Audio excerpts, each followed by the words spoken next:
Welcome to another exciting edition to Grove City Hockey Presents Hockey in our neck of the woods, and you, sir, were a very talked about person towards the end.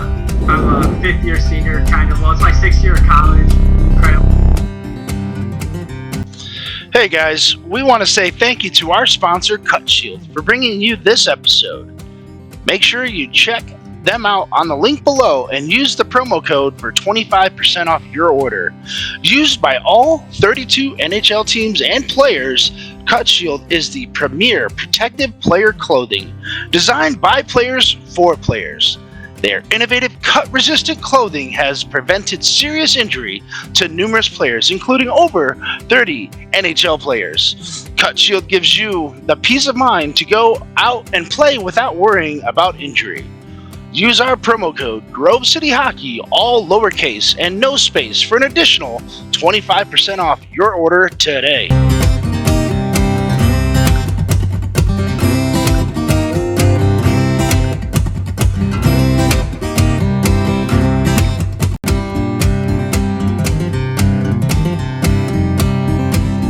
Welcome to GCH Podcast. I'm your host, Ben W. Stock, and with me is Nick Smolinski, the owner, the founder, and the T2 captain of the Detroit Fuel. Nick, how you doing, brother? I'm good. How are you? Oh, dude, living life, loving life, and can't wait for the Avalanche to start playing some real puck again. Jeez, these last couple of weeks, they've just been killing my fantasy team. I've got seven or eight fantasy or Colorado guys, and I'm getting like maybe 4 or 5 points a week out of these guys, and before I was getting dominating. Yeah, I don't do the fantasy stuff, but the Wings look pretty good this year, so I'm optimistic about it. It's a good thing. Yeah. So now, is Dylan Larkin okay? Hearing he's okay. I think we're kind of in the midst of still figuring things out with him, but it sounded like at least a week on the IR for sure, and then if not more than that. That's last I heard. So yeah, and I saw the hit. It was number 21 for, I can't remember the team. 21 took Ottawa hit him from behind. Looked like it was a little cross check to the back of the head. And then Perron decided to jump the wrong guy, and I was like, oh man. But I will say, I will say 21, the guy who hit the guy who hit Larkin did call for help right away. He did, but apparently that guy's been going after Larkin most of the games we've been playing Ottawa too. So it's one of those. Somebody, I don't know. The Wings need a guy that can fight a guy. That's they don't have anybody that does that. They have Perron who cross checks a guy and gets 6 games for it instead. So that's a whole different thing. But he was on my fantasy team, and I go, well, he's getting suspended, so I dropped him. That's a smart decision. Yeah. Then I picked up another Colorado guy. Oh, there you go. Yeah, I did pick up a former Wings guy in Thomas Tatar. So okay. Yeah, he's pretty good. He's a pretty good player. So he's helped me out a couple of times at the beginning of the season. Then I had to drop him to make room for a couple of guys that I had on IR. But I was able to finagle, made a couple of trades, got rid of a couple of guys, and I was able to bring them back. So nice. We'll see how it goes. Yeah. So tell us how you came up with the Detroit Fuel and your brand, because now you've got teams in all 4 tiers, tier 2, tier 3, tier 4, tier 5. You are running the T2. You guys just won your second championship, right? Sure did. Yeah, just got back from Indy last night late. Unfortunately, just late. It was rough. It's been a rough day today, man. I just had to go to work this morning. I'm just like, just dragging, but just on autopilot. Yeah, no, that's how I've been all day.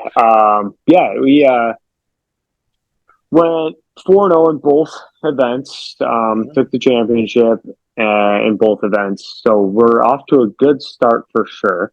I don't know. Last night or yesterday's games, the playoffs and the championship, we just seemed to click and just pulled it together. Like we came in and beat Indy 8-0 and in the final, and it was just wasn't even a doubt in our brains that we were going to win that game from the start of that game. So we just, for some reason, we have a good connection with our group, and we're I don't know, we're ready for the season. So yeah. So now you have a couple of your former Detroit Revolution guys on there, right?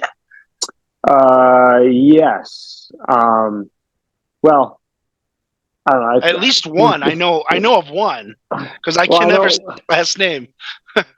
Well, Blaskowski? No, the other one. Oh, Mike. Dieberbander. Oh yeah, Dieber. Yeah. No, Mike. He played our first event. He didn't make it to Indy, but he played our first event. So we're hoping to make sure he plays a couple more with us. But yeah, he's definitely a guy that played MLRH with me, and we've been played together for a long time. We picked up Hodge for this past weekend, which helped us out a lot. But other than that, I mean, it's been the same group of guys for a while now, and we bring in guys, piece it in and out here and there, but we try to keep our core group pretty close and together. So yeah, and you had mentioned Tyler Blaskowski, right? Did I say that right? Yeah. I always butcher names. That's okay. We got some tough ones, man. We got some tough ones. Man, I remember Farinelli asking me to call a game or announce a game for you guys years ago. And I remember Joey Burke was just rolling on the floor laughing because I just kept butchering everybody's name. And I'm like, hey, man, I'm trying. They didn't give me a pronunciation list. He would be the one to chirp you, too. That's what's funny about it. So now take us back to the start of your hockey career. How did you get into the sport? What kind of led you to that?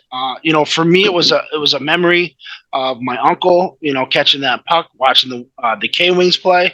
How did you fall in love with roller hockey? And then what made you decide to not only play the game, but then to start running teams and then to where you got the Detroit Fuel? Well, way back in the day, I'm 34 now, so I feel like it's been a long time. But so I was, I don't know, 6 or 7, and my buddy, good friend of mine, from elementary school, just was a roller hockey player, and he's like, "Hey, why don't you try and play roller?" And I said, "Okay." I had no idea what it was because I didn't come from ice originally. No clue what roller was, so I was like, came home, told my parents, "Hey, I want to play roller hockey." They both looked at each other and said, "What's roller hockey?" Like they had no idea either. So we had this small rink near Dumars. Everybody knows where Dumars was, but it was near Dumars, and started playing there. Played there for a couple seasons. Then I moved over to Dumars. But yeah, that's basically how I started. Just from a friend that wanted me to play with him, and started playing, and haven't looked back since. Pretty much, just I don't think I've taken any time off. So, but yeah, and then from there, kind of decided that I wanted to get back in, or wanted to get into ice. Started playing. I played a year of house league ice hockey. Played AAA growing up, and then when I got to like the age of like, should I go to junior? Should I go to college? What should I do? Junior teams weren't really calling my name, and I think it was to do with my size for the most part. So I just said, you know what, I'm going to stick to roller, and make that a thing. So I ended up going to play for Macomb for a couple of years. Did really well with them, and haven't looked back. Just keep going now. So yeah. But yeah, when it came to running teams, I kind of always have done it. When I was 18, I would say probably 16U, 18U. I was always the captain of my ice teams. So the guys would always want to play roller just for fun or whatever in the summer. So I would just be like, okay, I'll put something together and we'll just do it. Right. So it kind of just fell on me because that's just what I started doing. Mhm. And, so I mean, I pretty much ran teams since I was 16 years old. And then it just fell into place every so often. I've been around and I've been part of a lot of organizations, and my connection with Mike Farinelli is me and him ran a lot of the D-Rev stuff together for a while. And at one point we split and I had to start something. So that's where Motor City Phoenix came into play, and 6 Feet Under was a part of that as well. But when it came down to Dumar's closing and everything was kind of done, I was sitting around and I was like, there's kids that need to train. There's kids that need to hockey train. And I was lucky enough to have the relationship with Mike to where I could go to the rink and still skate a little bit, here and there during COVID. And, some of the other guys were training with me and we were just skating, doing stuff and making drills. And I said, you know what? I think I could probably do this. I think I could pull something together and make a training program for kids and all that. So I ended up doing that. And then I worked at the rink in Fraser for 2 years, pretty much, just doing a lot of hockey training. And with that, I brought the brand name into just our Tuesday Platinum team originally. And then that's where Nick Leon came into play. He didn't play Platinum with us, but he became really good friends and he just kind of never left my side. He just has been there. And he said, hey, I want to make a team. Could I use Fuel name and blah, blah, blah. And I said, yeah, man, sure, whatever. And then it just kind of trickled down from there. And now we're at a team in every division at Fraser and every division in MIHA now. So it's pretty cool to see where it's come from and where I think we can go to too as well. But just from me randomly doing a training program for kids and then coming into, 12 teams, I guess, is pretty cool. So. Yeah, I think it's quite the experience. When I first ran into you in Major League Roller Hockey with the Detroit Revolution, then you we probably had our did run into me too, so. once or twice, and then in our AIHL days as well with Motor City Phoenix and the Grand Rapids Assassins. You guys, I actually was just back at the Cedar Rock Sportsplex just yesterday, watching some hockey as well. That's an ice rink now, right? Yeah, it is an ice rink, and that's crazy. I went back there, and I stood in the same spot where I had my first pro game playing with the Boston Storm, and watching, and I vividly remember watching the Buffalo Wings goaltender snatch that puck from behind his back. I mean, he just kind of did a little fake thing and then just caught the puck and I'm going, I had to play against this team later. and I ended up was playing with the Boston Storm that year for that weekend, and I'll never forget it. And because it was the Buffalo Wings, Boston Storm, Michigan Thunder, and I want to say the Chicago Roller Snakes. And, so was that was MLRH at the time as well? Yeah, that was with Bill Rowley put me up in the Red Roof Inn right there in nice, classy. Yeah, I was I remember it like it was yesterday because it was a lot of fun. And then and then one thing led to another, and it didn't work out so well with the Storm, but ended up getting picked up with the Thunder and kind of stuck with them for a year or two, and then the rest is history. And then we've been kind of I don't want to say rivals, but we've been a good rivalry, I guess you could say, where it's competitive. We didn't give each other too much crap, but because there was a lot of mutual respect between the two of us. And sure. I don't want to think that. Yeah, I know. I'll never forget posting up Simonelli, and I can't remember who else was up there, up against the boards, and both Simonelli and the other guy was like, "Don't eat us," because I just had them both pinned up. Everybody else is fighting, and I just got these two pinned up. and they're just like, "Don't eat us!" And I was Yeah. like, "Don't move." Yeah. Crazy. So, yeah, it was a good time because that was at the Livernois facility. What's the name of that? Rochester. It was Rochester. It's changed like 7 times, but Yeah. I think at the time it was Rochester Hill Skating Center, maybe. Skating center, something. It might have been the skate zone, even. Ooh, maybe. Yeah. But yeah, no, that's where me and Mike met and started our relationship. He was running hockey at the time, and I kind of was assisting everywhere, doing everything at the rink.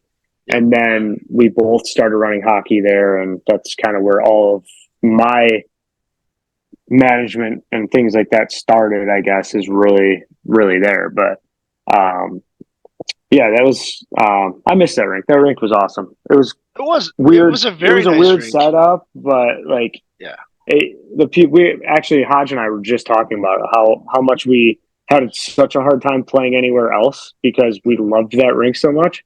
And it wasn't because it was a beautiful rink or anything. It was just like it was our rink. Is the way we looked at it. It was a nice rink, though. Yeah, that's the thing I remember. It was a nice. I want to say it was almost a full NHL size sheet, though, right?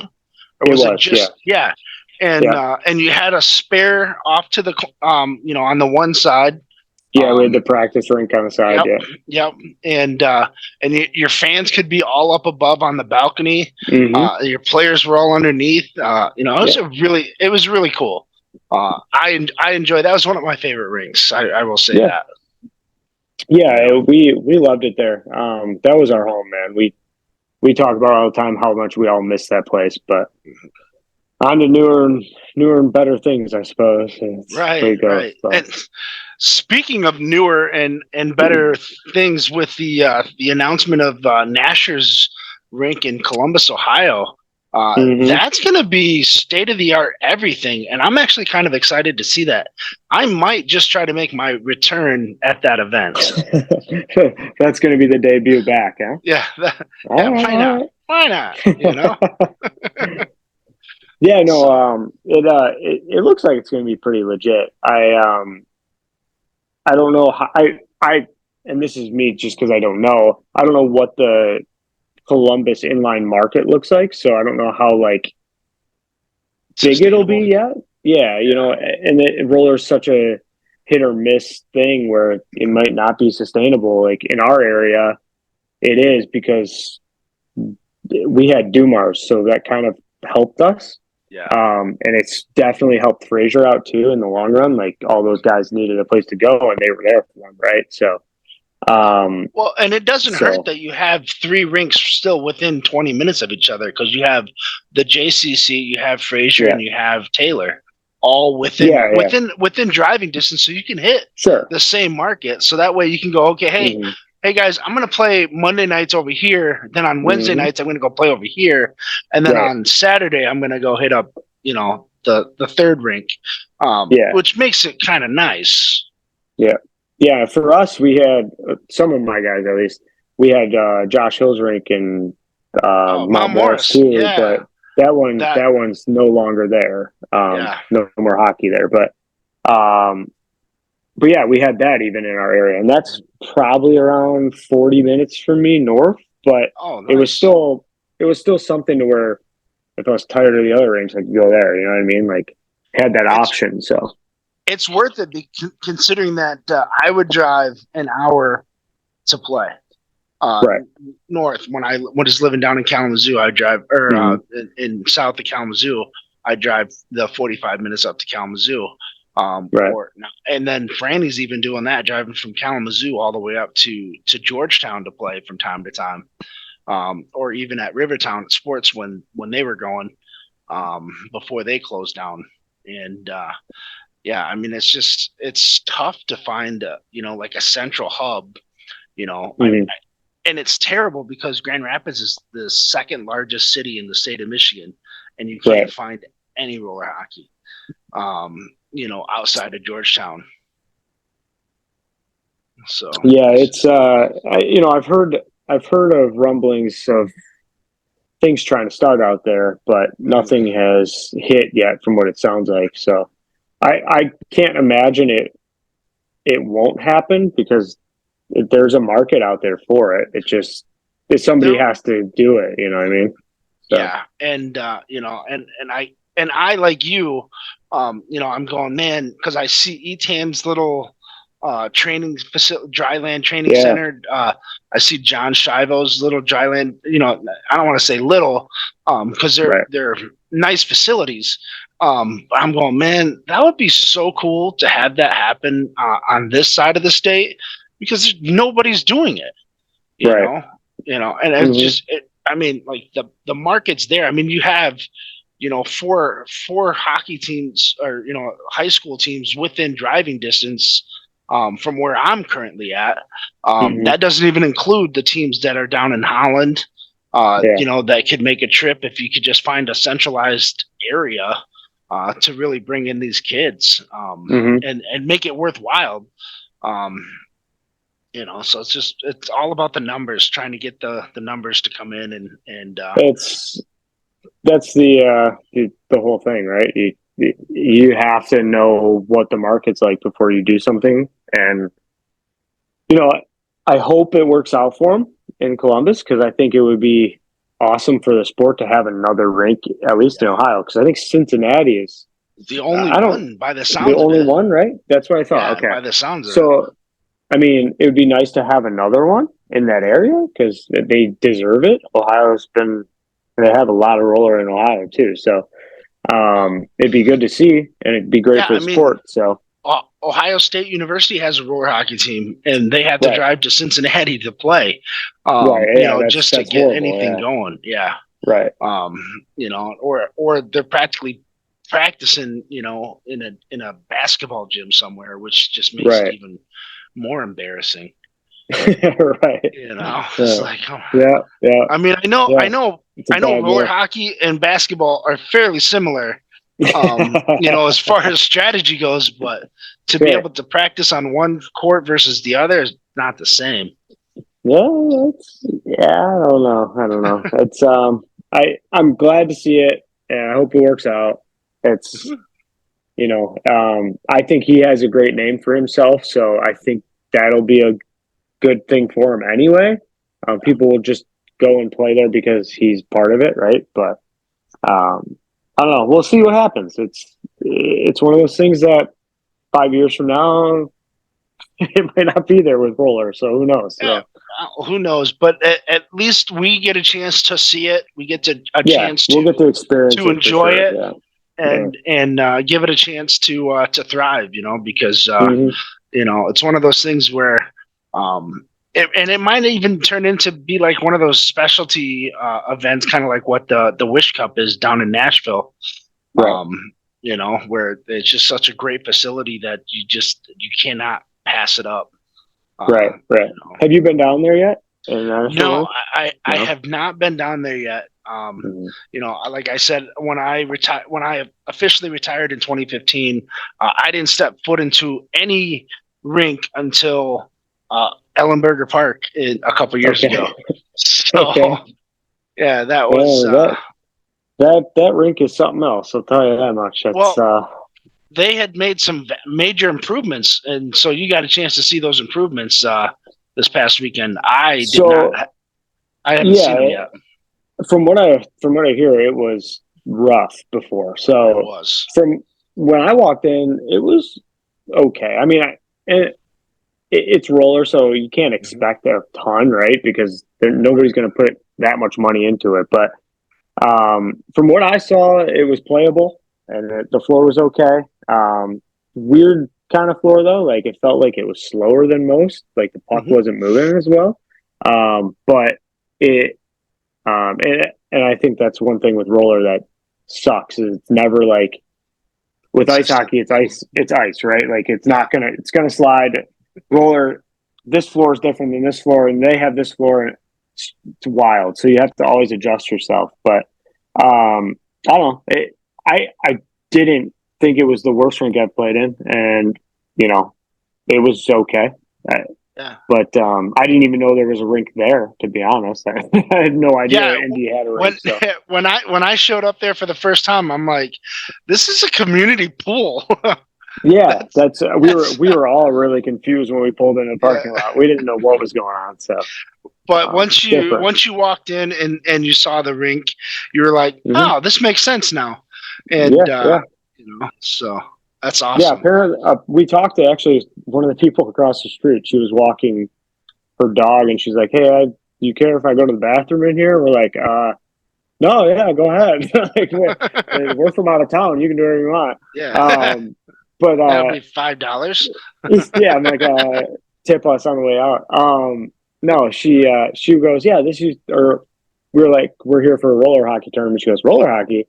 This is an ice rink. And we go, definitely not anymore. Not an ice rink. Yeah, no. So she was amazed that there was roller hockey and that was a thing. So yeah. Oh, that's cool. Well, maybe you got a chance to bring in some new fans for the next time you guys are down that way. Hey, you never know. Yeah. Well, and that's the thing that I don't think a lot of people realize, that roller hockey is actually pretty big. And you got to bring in Haji, who's played overseas for a number of years, and he played in the Spanish league, right? He played. It's the Spanish league. He played in Spain.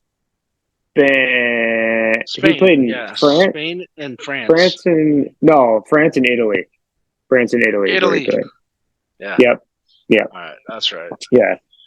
He played France and Italy. There is a Spain league as well, which a lot of people just don't know that roller is that big on the European side of things. But there's still people like I work in the equipment industry, and people come in and they ask me like, "Oh, you still play?" I'm like, "Yeah, I play roller." And they're like, "Well, roller, like, you actually play leagues?" I'm like, "Yeah, like it's pretty big, actually. Like, still pretty big."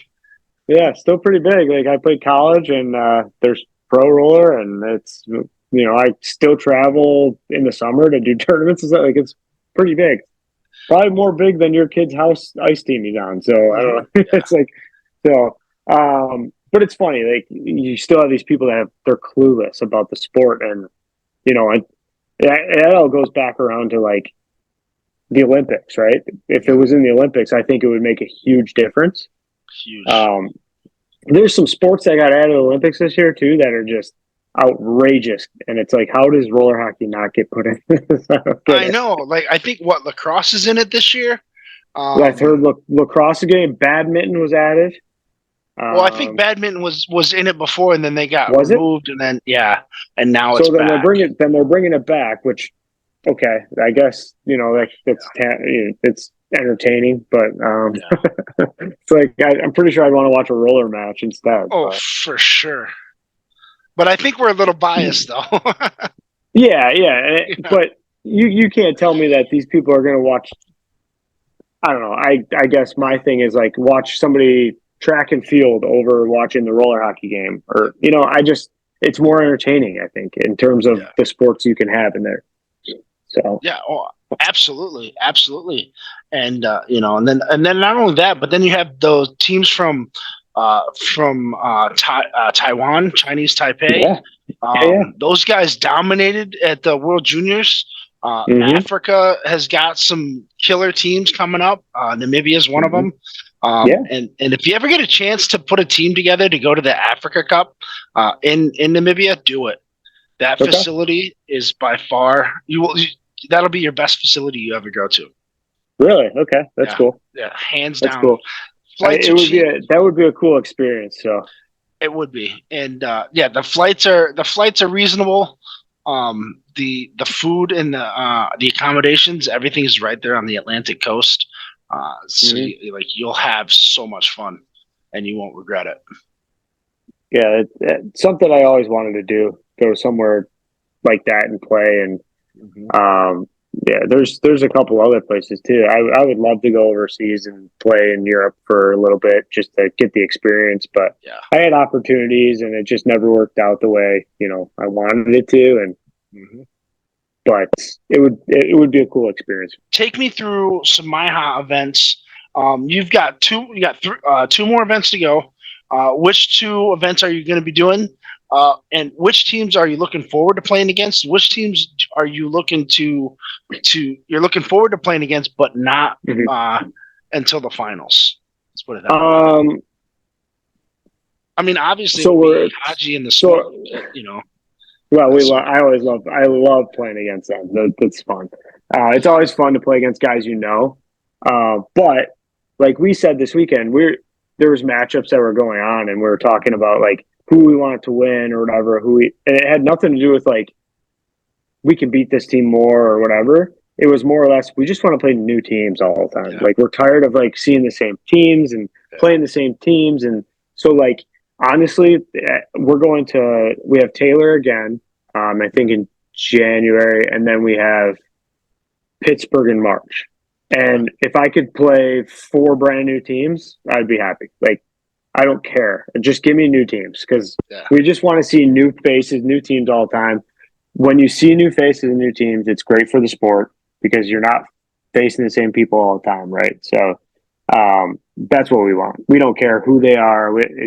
It's not even about, oh, this team's going to be better than us or anything. We just want to play new faces. We're just tired of people all the time. And it's nothing against Haji and those guys because we see them every Tuesday. But it's just we want, we like to play new faces and new teams. And when we go away, we don't want to have to play the Smoke because we see a lot of those guys all the time anyway, So. Well, and it makes it like, okay, hey, I drove, 3.5 hours to play the same guys that I played 20 minutes from my house. Right. Right. That kind of does get old after a bit. Exactly. But, my mindset's just like you. I just want to play new teams, new faces. I want to test my skills. We can be big fish in our small pond. In our area, but when we go out, then now you're a small fish in a bigger pond, to see what you got. Yeah, and it goes for all those divisions too, right? Like I know all my field teams, they want to see new faces, they want to play new people. That's why we do this league, right? That's why MIHA is such a good thing for adult hockey players because most adult players don't have something like this they can do. And that's what's special about roller as opposed to ice, right? Like there is ice tournaments you can go to, but I would almost bet $1,000 that a roller event is going to be hands down the most fun and the best experience you're going to get over an ice tournament for an adult for sure. I don't have any questions in that. So it's great that we have MIHA because we can do this, monthly instead of, waiting till summer or whatever. So it's cool. Yeah. And it's, a full season long, so you get, like you said, monthly, you get 4 months and 4 tournaments. You get, anywhere from, 5 to, or 4 to 6 games, depending on how you play on the day before. And it makes it a lot of fun. Yeah, absolutely. So, all right, Smoke.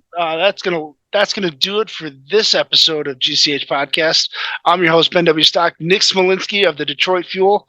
Thank you so much for taking the time to come on. Thanks for having me. I appreciate it. I love what you guys do. This is awesome. Keep going.